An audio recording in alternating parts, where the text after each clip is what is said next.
Une réaction. Non, non, non, non.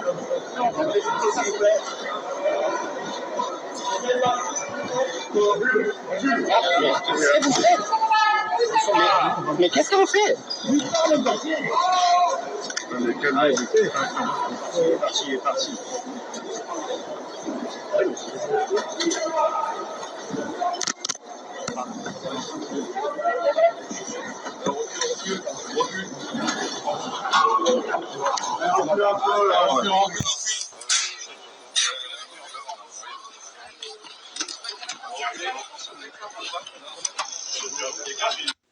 The initial decision of the presiding judge, who ruled that journalists and members of the public wouldn't be allowed to see the videos that Dominique Pelicot had filmed of his wife being raped for reasons of decency, and you had to fight for these videos to be shown in open court.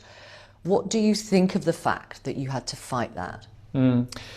Well, I think that it shows that women must fight all the time.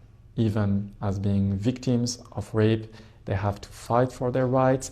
And this is one of the reasons why Mrs. Pelicot wanted to fight back, to push back this decision. But the court, which didn't have bad intention, they were very worried that these videos could create some kind of troubles, that they could lead to protests in the courtroom, in the courthouse, or even outside. So it would disrupt proceedings. Exactly, that this would create some troubles.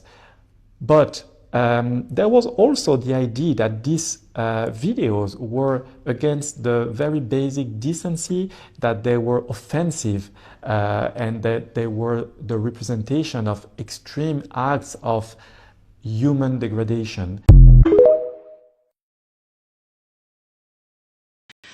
We are receiving the verdicts of the men who have now been convicted of raping Madame Pelicot. She has been brave throughout. She waived her right to anonymity, and the verdicts and the length of time they are spending in jail, it's taking a while. There were 51 of them who abused this woman time after time. Monsieur Pelicot, guilty of aggravated rape against Gisele Pelicot, guilty of illegal broadcast of images of Gisele Pelicot, guilty of recording images of Gisele Pelicot, guilty of recording images of 2 other women. Jean-Pierre M, guilty, 12 years in prison. Jacques C, guilty, 5 years in prison with 3 years suspended. Cyril D, guilty, 8 years in prison. Charlie A, guilty, 13 years in prison. He raped Madame Pelicot 6 times, including on her birthday and on Christmas Day. Let's just let that sink in. Christian L, guilty, 9 years in prison. Nicholas F, guilty, 8 years in prison. Lionel R, guilty, 8 years in prison. All men have been found guilty, waiting for the sentencing on the others. One of them will be in absentia. He is still on the run, thought to be in Morocco.